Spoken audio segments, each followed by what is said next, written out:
I'm so excited to be joined up here by an amazing group of small business owners, brand manager that works with small businesses.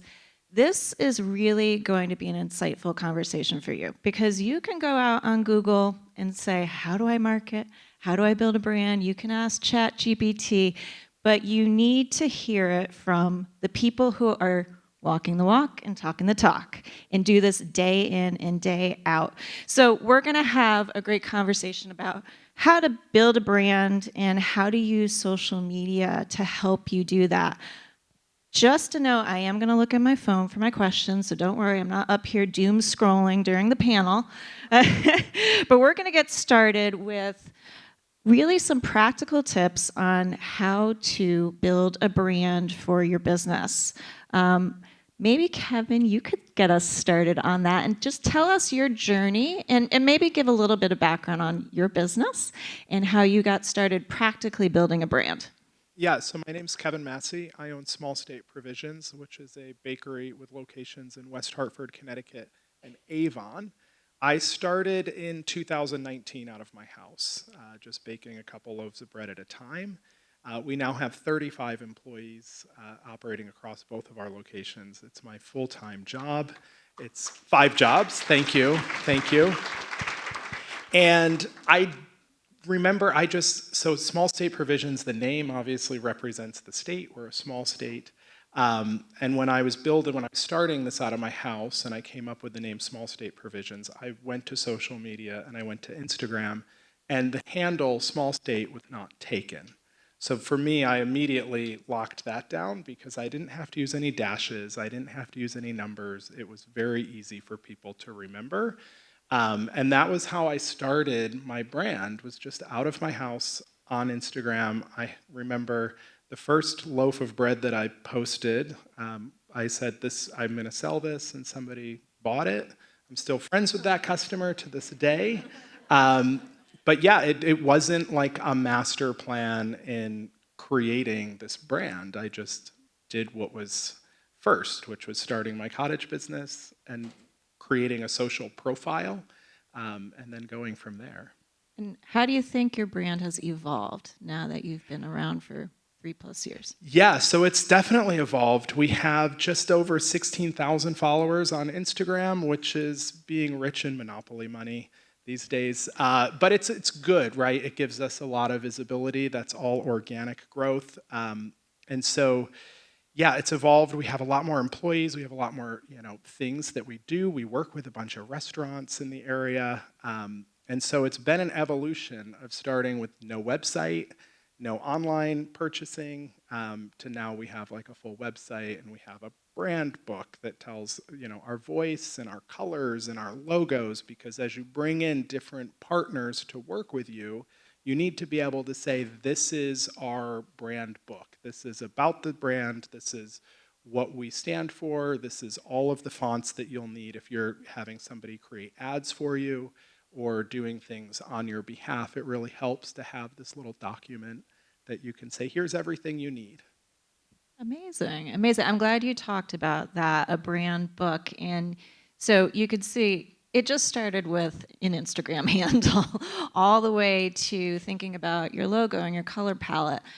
Rory, and I want to introduce Rory. She's the owner of Hartford Prints. And if you don't know Hartford Prints, you're living under a rock.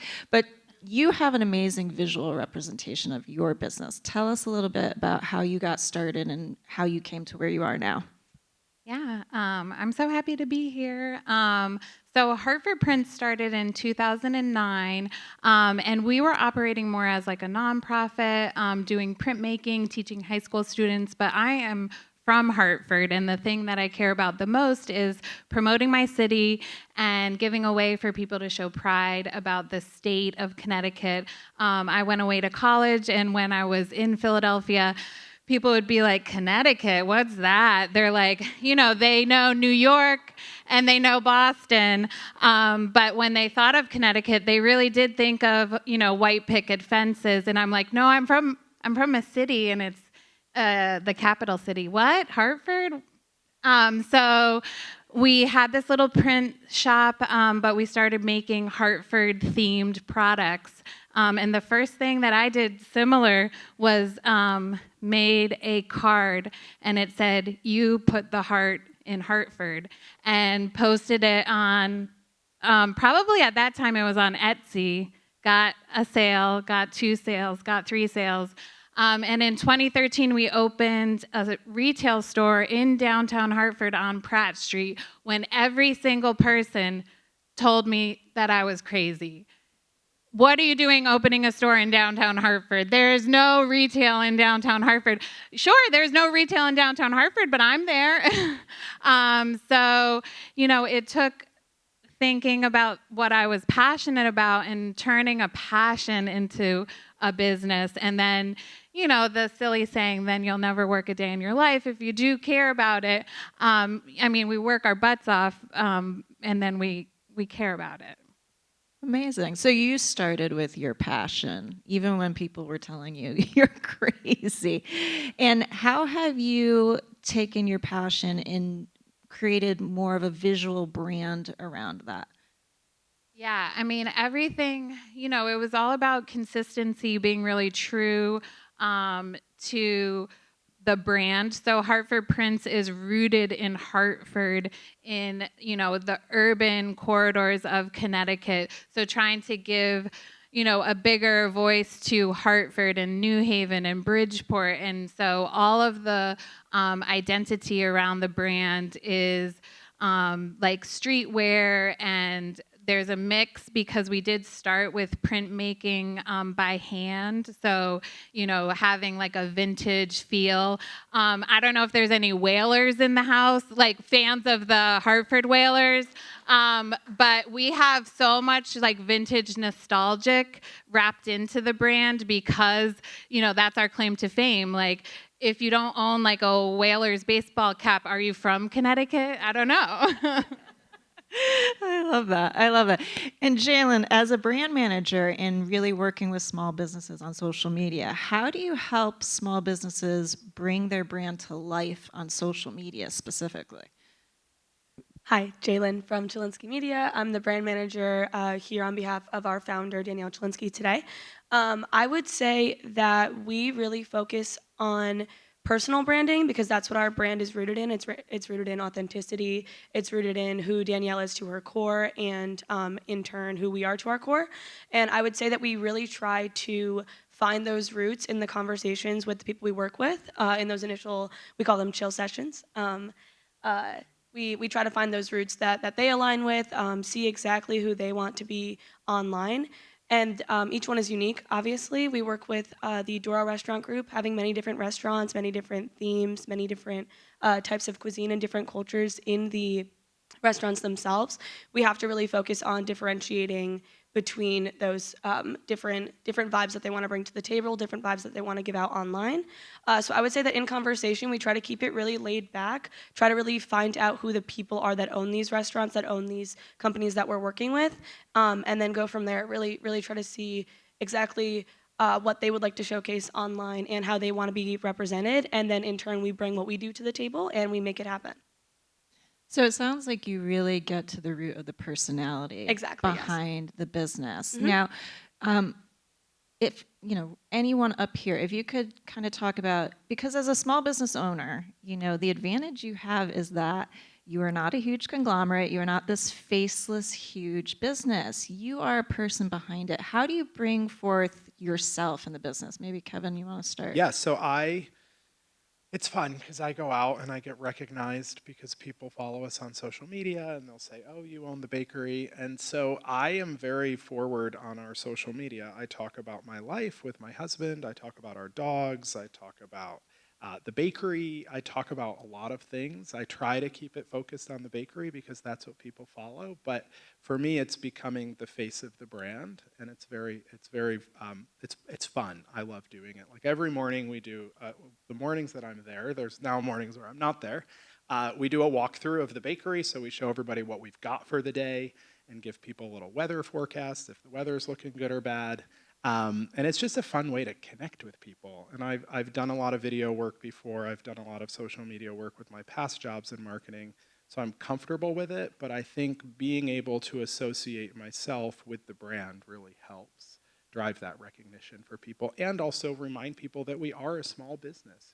We're directly connected to the communities that we're in. Absolutely, absolutely. And Kathleen, you work with a ton of small businesses around the state, but you yourself are behind, the amazing Connecticut bucket list feed. How have you inserted yourself into your social media presence to bring that to life? Yeah, so it's actually interesting because when I first started this account back in 2021, I was terrified of having an online presence myself. So I think for the first year or maybe even longer, I was completely anonymous. I never showed my face behind anything. And then I started to think that, I wanted to connect more with my followers and I wanted to be authentic, especially when social media is trending towards that authenticity, that transparency, showing your personality more. So it's not natural to me, but I've been doing my best to, put myself in front of the camera more often, and trend towards some more vlog and casual style content. That's still something that I'm, developing and trying to brand myself more as now. But I think it's really important to show your personality, and it gives your followers some consistency too. If you're posting different types of content, but you're that one consistent thing that's always going to be there. Yeah, I bet that's really important. Yeah, well, I mean, we all know how saturated social media is. So if you can show your personality and have fun with it, that's where people are going to engage. That's where, somebody's going to remember you. And my brand is also very personal. I put myself out there and I do really goofy stuff because that's what's fun to me. And so it makes the intensity of running any social media for any size of a business more fun. Yeah, talk a little bit more about that, because I know when I've worked with clients, a lot of them are kind of saying what you said, Kathleen, like, I do not want to be in front of that camera. I don't want people to see me online. But in talking to you guys before this presentation, it felt like we're in a phase right now where social media, you can be not as polished, you can just be more authentic. Talk a little bit about that. Maybe Kathleen, or Jailyn, go ahead.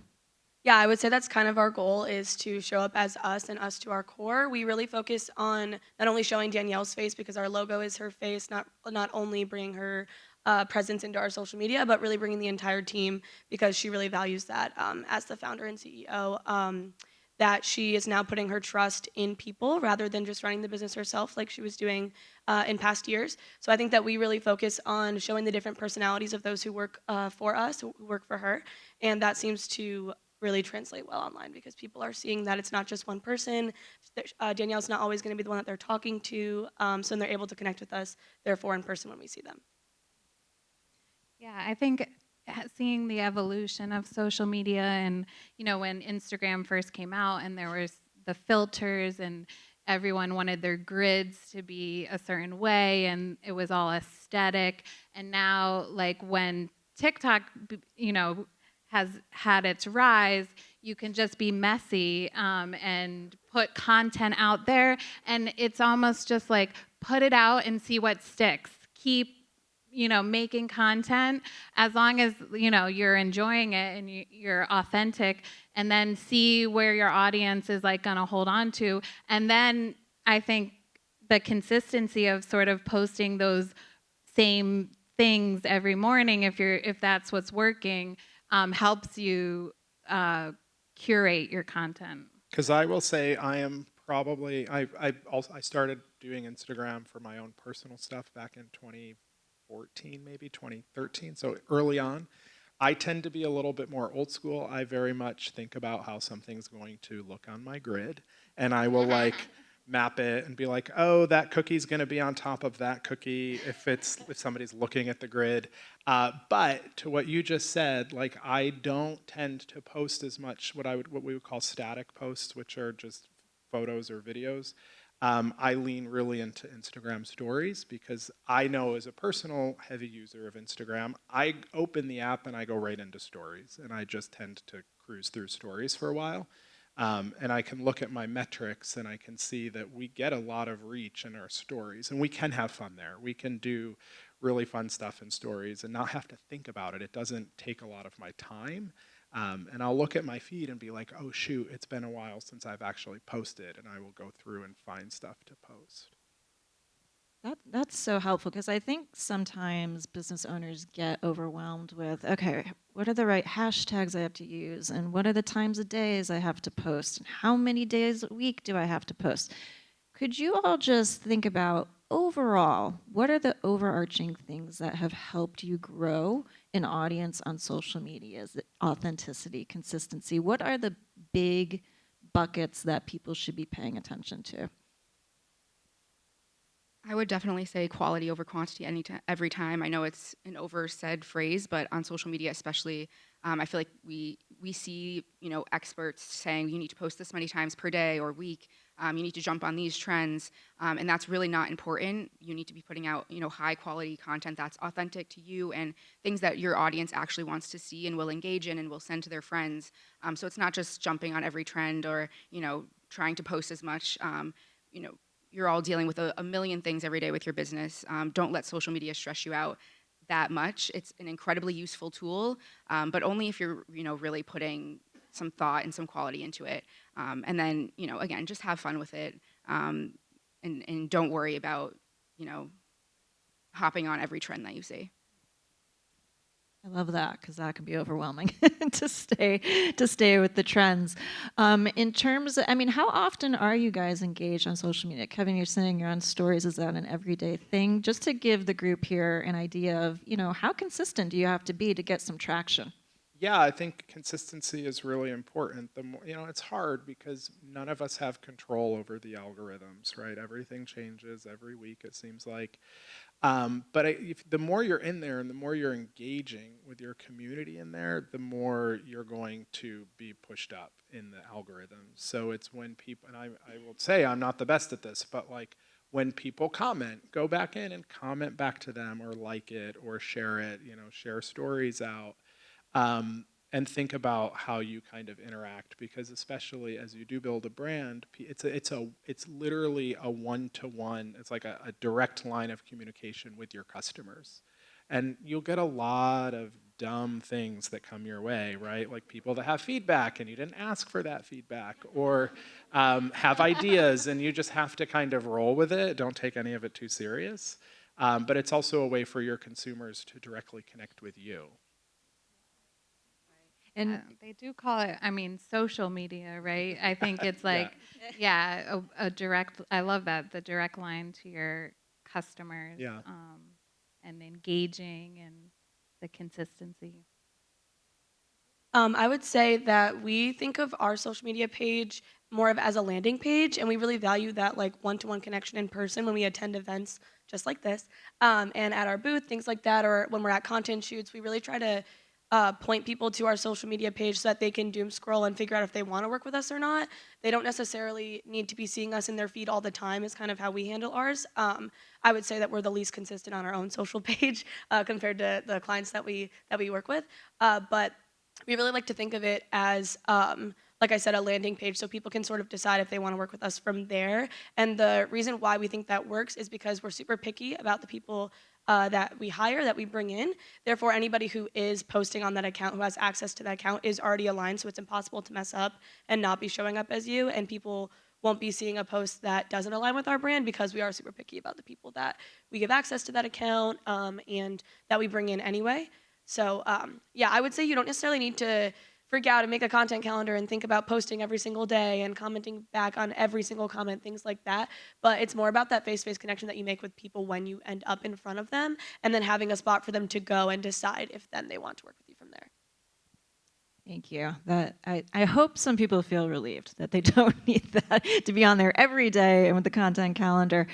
A lot of you are talking about, social media is this avenue to have a direct connection with your customers. Tell me how having that community and that engagement with your customers has helped your business. So for example, if you thought about your business without social media, what would you be missing out on and how would your business suffer? I know that for me, 90% of my customers, and this is not based in stats, just me talking to people on a daily basis. But I would say 90% of the people that come into the store say, I follow you on social. I love your Instagram. I'm so happy to be here. I've been following you for years. This is my first time in the store, or this is my 10th time in the store. But I just love, your content. And so like that shows me like the direct line and how it works on a daily basis. Incredible. Incredible. People are actually coming in. Kevin, how about you? Yeah, I see the same thing. It's fun when you have a lot of people come in and they follow you on social. But I think, too, what's also fun, and you got at this a little bit, is that you got to engage with your community in real life, right? Like they're going to show up and they're going to show up, but they're going to show up with the expectation of what they're seeing online, right? And so you have to kind of make sure that that experience that you're providing at your business matches. And it does in that instance, right? Like you've created the space and you've showcased that space online, and then people walk in and they feel it. And they feel it wholly and real, and it's tangible, right? That's also really important, is how do you nurture the community offline in real life? Yes, in real life. So making sure there's a match between your online presence and your in-person. Kathleen, you're showing the very best side of most of the small businesses that you work with. So how do you coach them to say, okay, I've just put out an amazing reel about you. How are you going to make sure that experience matches once people start coming in from seeing that? Absolutely. So it starts at the shoot itself. It's instinct to want to put your best foot forward. So a lot of times, especially when I'm working with restaurants or things, they'll make a dish extra pretty, or they'll put an extra, handful of meat on there to just make it look like it's an overflowing sandwich or something. And that's like, please don't do that. That's a great way to have social media backfire on you, because when the video does perform well and people do come to eat at your restaurant, they're going to be disappointed by what they see. Even if it's a great tasting dish, it's not what they saw. So it really comes back to the authenticity and how you're showing up on social media, and then how you're working with content creators to showcase that. And then I would say, just like Jailyn was saying, make sure you have, you don't have to be posting every day. You don't have to have the perfect feed, but a landing page for when you are working with a content creator and their followers are coming onto your page to check it out. A lot of us kind of use that as, a Yelp kind of to choose a restaurant or anything. So you see something, but you're always going to usually go to that page and do your own research there and see if it looks good and if you actually want to, spend your money and go there. So I'd say have, enough of a presence where it looks like a good establishment, you're showcasing your products, things like that, so that if you are working with content creators, that's not just the end of it there. People can, see what else you're offering. That's a great point of the flow through from your feed to their feed. Can you all talk a little bit about, okay, once they've seen you on social media, where ideally are you driving them to next, right? Are you come into the store? Are you driving to the website? What are you doing in terms of, okay, I've gotten some awareness on my social feed. What's the next step? Are you being intentional about that? So for us, we try to drive, obviously, food doesn't sell itself, so we try to drive them into our locations. We do have a very robust website with our menu and everything, but for us, we're really trying to drive them to our locations. We don't do any pre-order, we don't do any call-ahead orders. Everything's kind of first-come basis, mostly because I really enjoy that experience of when you go to a place and you get to hang out and you have to kind of actually move through a physical line. It feels almost as old school as the newspapers that got mentioned earlier, which we do keep newspapers in our bakery. But yeah, for us, it's about driving to retail. And I think about my entire marketing channels being about that focus. How do we drive foot traffic into our locations? Because we're kind of in Avon, we're on Old Farms Road, not to plug it, but we're out in the woods, basically. We're almost down to Country Club Road. And in West Hartford, we're inside the Gastro Park. And there's literally no signage on the building other than Gastro Park. So we're these little hidden gems. And so it's a little bit more about talking about our locations and getting that foot traffic where we want it to be. Absolutely. And Rory, I know you do sell online. So is it a little different for you? I try to be like a little more subtle. Like I'm not like, come buy all the. Well, sometimes I am. Come, come buy all the things right now. Sale, sale. This, because it's like trying to create that community, have it feel like something that you want to engage with, and so like how to balance like wanting people to come and shop, but also not feeling like super salesy in the content. But when we do have something super exciting, like if we're gonna have something new, right now all the rage is these jelly cat stuffed animals. I don't know if anyone knows about them, but I cannot keep them on my shelves. And so when they come in, I'm going to post it right away, and we're going to get about 35 orders, and then they're going to be gone. So it's nice that we all have this tool that when you do need to sell, like I have had big warehouse sales, and when I do need the people to come out, I can use my social media to get people there for an event or a sale. But then on more of the everyday basis, it's about community, personality, and the brand. Yeah, and Jailyn, can you expand upon that a little bit, just about the balance between selling on social media, but then still keeping that engagement alive? Yeah, so I was going to say that we tend to, similarly, we drive to our storefront in Old Weathersfield. We like to use a lot of wording that's very laid back, like come chill, come hang with us, come say hi, things like that, rather than come in for your first social media audit strategy session, because that just sounds like you're being really selly. And a lot of people in the small business world don't even understand what any of that means anyway, right off rip. And that's what we're there to help you figure out. So I would also say the piece of it is branding in the way that you title the things that you're selling. So we're a little bit unique. We're not selling pastries and prints and things like that, as much as that's amazing and so fun to market. We're selling these sessions. We're selling marketing. We're selling the thing that's going to help you get people in the door as well. So when we try to do it, we name things like your original come in and let us find out everything about you. That's called our chill session. So we try to stay really true to the brand and not use big words that are going to confuse the consumer or just seem extremely intimidating.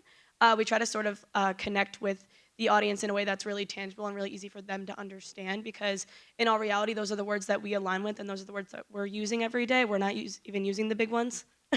So I don't think it makes very much sense to show up like that online. So we try to just stay really authentic to exactly who we are in person, and then drive people to come and see us and see how we work every day in the office, and then they can then make that decision if they would like to work with us from there. Yeah.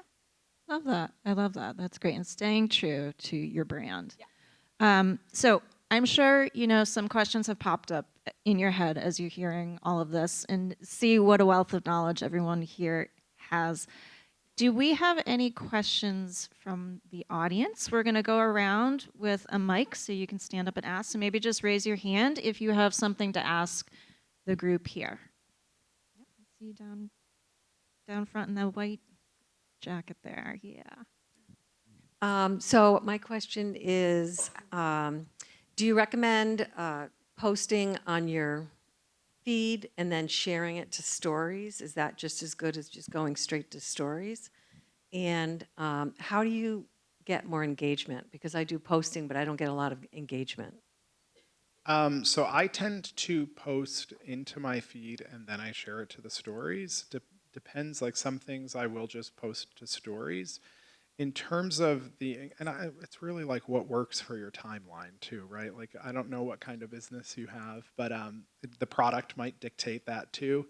But then in terms of the engagement, like look at the times in when you're putting your content out. Like I know for us, and I think just I look at my own habits, not to say everybody does that, but I tend to look at my phone early in the morning when I'm sitting in bed having my coffee. So I think about posting at that time. And then I think about posting later in the evening. If you're running a business account on your social media, it will give you analytics on the back end to show you your engagement. And I would say follow that information and really try to capitalize on that, because then you'll be able to, and think about the content itself too. Is the content engaging? And the caption, and I find it really helpful to use like a ChatGPT or something to help write your captions. It makes it super fast. You can put in a little draft of what you want it to say. and it will even populate with like emojis and stuff like that, and it's super easy to make it a little bit quicker. I think for engagement too, whatever your business is, start to like follow other businesses that are similar, and then build that social aspect where then you are commenting, liking on the 100, maybe start with 10, and then they're gonna now every time you post the same thing, and you'll grow from there. But you do really have to engage. Thank you for that. Okay, now everyone's raising their hand. Hi, my name is Brian Hollinger. I have a small company called Everline Coatings and Services. We do asphalt maintenance, not very exciting stuff, right? We could have a lot of fun with it. But anyway, as I listen to you all talking about, again, social media, what platform should we be looking to post on, right? We're primarily a B2B company, right? So I get the undertone that there's a lot of the B2C level that you guys are talking to. So is there any strategies for sort of the B2B business? I would say LinkedIn. We haven't talked about LinkedIn, but LinkedIn is a huge platform now LinkedIn is a social media platform. But I would say that's probably where you want to take a look for something like that. That would just be my recommendation. I know LinkedIn has a really robust kind of marketing platform now for businesses. I've even thought about using it for the business. I just haven't had time to dig into it for people that work from home or they want a coffee shop to go work at and to kind of reach them that way. But that would be just in hearing you say that, my first gut would be check out LinkedIn. When you said asphalt, I was like, I would watch about 40 videos of you paving on TikTok in time lapse, and I would like be obsessed with it. And it would work for B2B. If you grow an audience that's B2C, the B2B people are like, oh, they're doing a really good job, let's hire them because of the work that you've done on social. So make your TikTok account today. I will be the first one watching.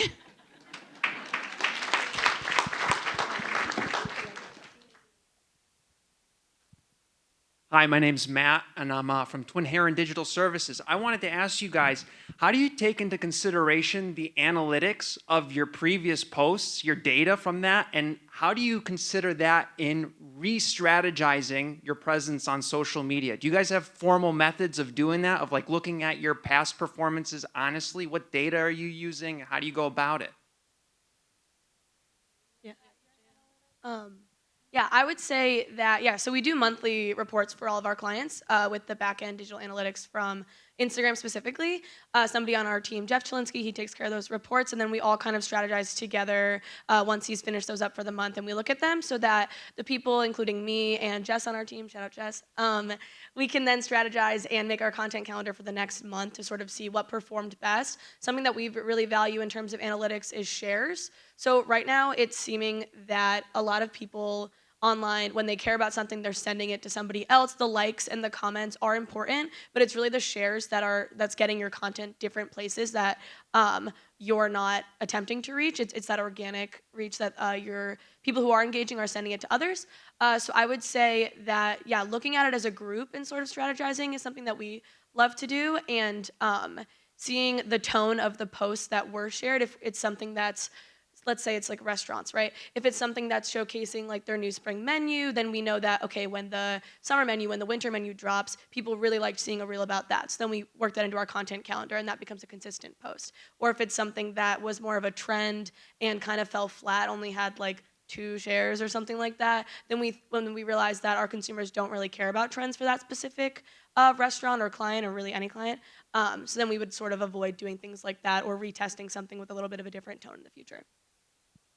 And I tend to look at the analytics on my video posts more than anything, mostly to see how fast they gain impressions and reach. And if you're familiar with the back end, you see the arch. And then I look at like, are we overperforming on that arch? Because that takes into historical context of like what we've posted previously, and kind of predicting how far it will go.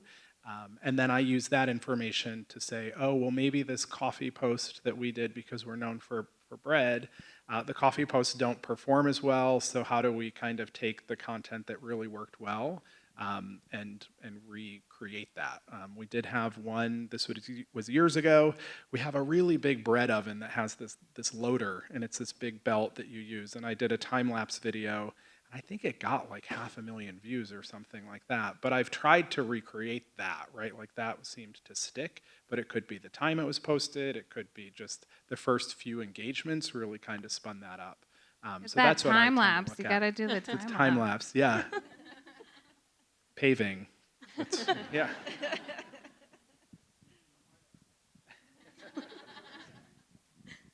Hello, hi, my name is Debbie, and I have a virtual assistant business. I wanted to ask a question, and then I also wanted to make a comment. But the first question is, how do you adjust or how do you navigate like the changes of like, for example, Instagram, where, 1 minute pictures are popular, next minute you have to learn reels, then I don't know, it's always changing. So how do you adjust to that? How do you learn about that? And then I also had a comment generally relating to the business there. So there's multiple like social media platforms. So there's YouTube, Instagram, LinkedIn, Facebook. So it depends on a number of things like your branding, your audience, and so forth, depending on where your posts. So I just wanted to add that. Thank you. Okay, who wants to I talk? think, how do you stay up to date on social media? Oh, God. You have to be on it, which is the worst part. But just like, yeah, be in it and trying to just stay on the pulse of everything so that when something pivots, you pivot, and then it pivots back, and you're like, stop pivoting. Yeah, that's part of the game of social media. It's always going to be evolving forever, and that's a bad thing, but also a good thing. It keeps us on our toes, and it keeps the creativity flowing. So I'd say if you're noticing a change, either because you're on it all the time or you're noticing a dip in your engagement and your reach, you might have an inkling because you're on social media a lot, and you can see that Instagram right now, for example, is trending more towards carousel posts.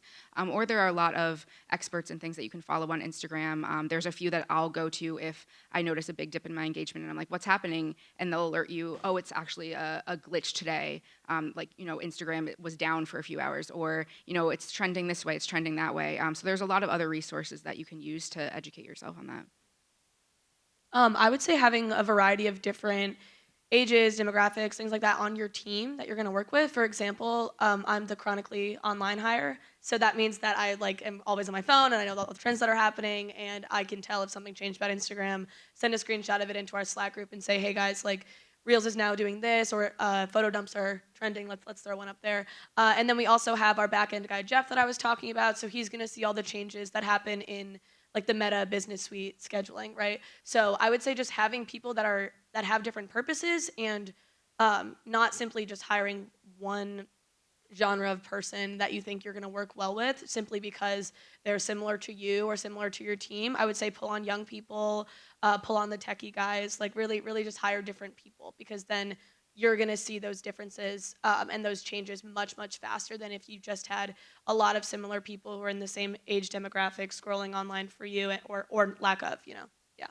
I was actually surprised how helpful Meta is in working with small businesses, that they'll set up one-on-one meetings where you can talk to, they tend to change whoever your representative is quite frequently, but at least if you had some questions that you really wanted help with, you can connect with the people there, and they can give you real-time info. The same is true with Google. If this isn't social media, but in terms of advertising, the Google team is always really helpful.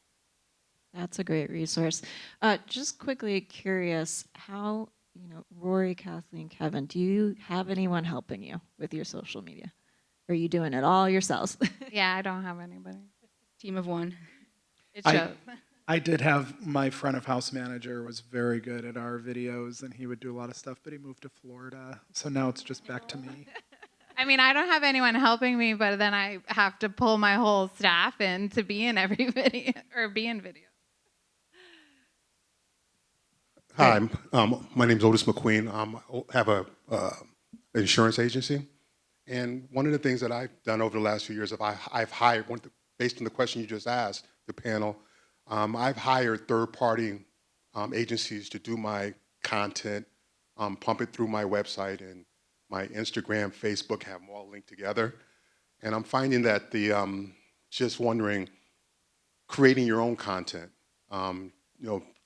posting, is that something, do you ever contrast those two and say which one is the best way to go in terms of hiring a third-party company, do all your content, push it out, make it feed back to yourself, or like you're doing, you're just making your own Canva content and using that to feed out to the marketplace?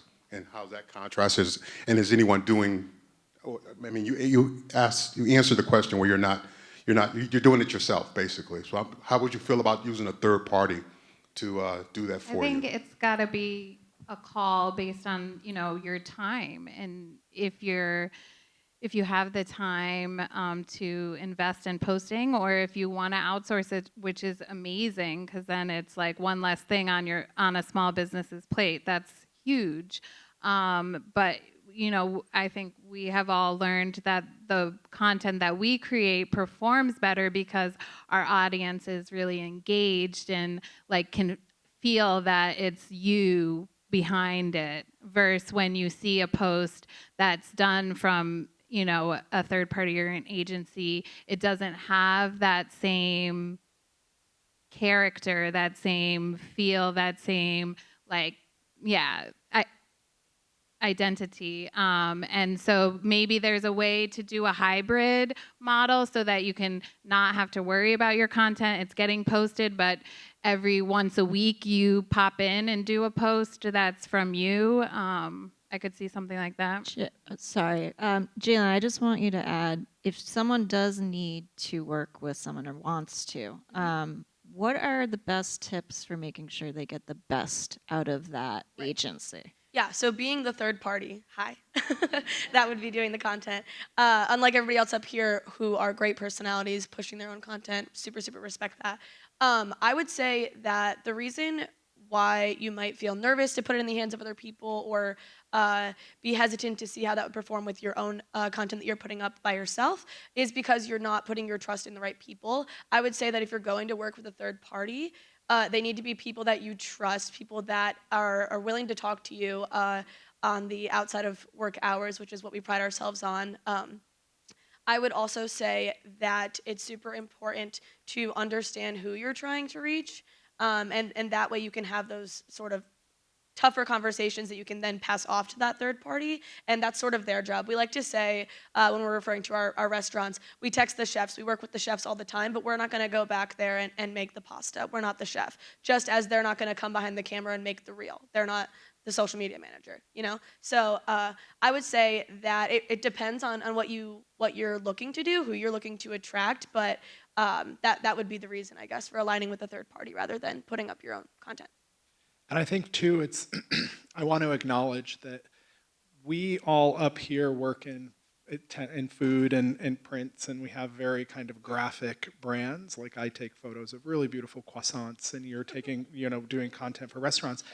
It's hard to create content around insurance, right? Like you're probably trying to figure out how do you, and a lot of you in the room, it's not like you have a very, and I don't want to say insurance is not photogenic, but you don't have like a product on a plate that you can take a picture of, right? Or like, but I do think you could be you've got to figure out like what your angle is, right? Like, do you want to go in with like an expertise angle where people are following you for a very specific kind of information that nobody else can provide?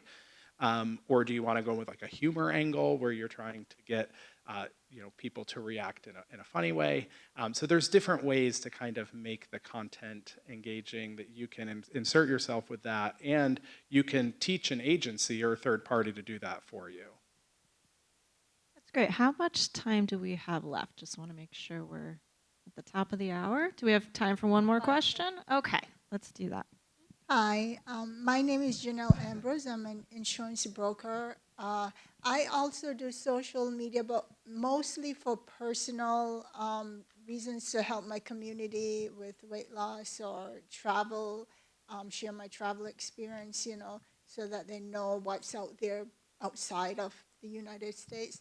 So I wanted to know, because I've been told to also use my social media platform because I have a following for my business as well. So I want to know, would it be wise to use that one social media platform, that same one with my personal life mixed in, or should I separate it, build a different business social media platform for Facebook, YouTube, and separate it? It would be more work for me maintaining two different, and I would have to grow a new audience. What's your take on that? So I tend to kind of merge mine on the business, but I'm focused on it, right? Like I know what I want to show people on our business account, but I also use my personal account, which has quite a bit of following, and I push people over to the business. But I think it really depends on who your community is, and if you're the face of the brand that you've created or that you're working with, I think people do want to see some of the, like, here's what I'm doing, right? Like, here's where I'm eating out to dinner. Here's the life behind the brand. It can create a really powerful connection. But you want to do it carefully, right? And you want to do it with a considered lens on what you're showcasing.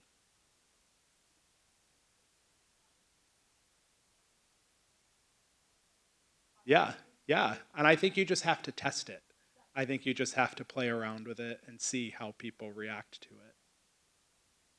You don't want to alienate one group, but if it sounds like it's kind of like a personal brand. Well, I'm sorry we didn't get to the rest of the questions. You can always find us here at the event if you want to come up and talk to any of us. But I just want to thank you all so much. Yeah, please. We'll take. So please go visit these great small businesses, and we'll just have them share their handles so you can all start following along. If you don't follow Hartford Prints, it's at Hartford Prints on all the socials. Mine is at Connecticut_bucket list, and Connecticut is spelled out. And I'm just at Small State. We're at Chylinski Media, CHYLINSKI. Wonderful. Thank you so much, everyone.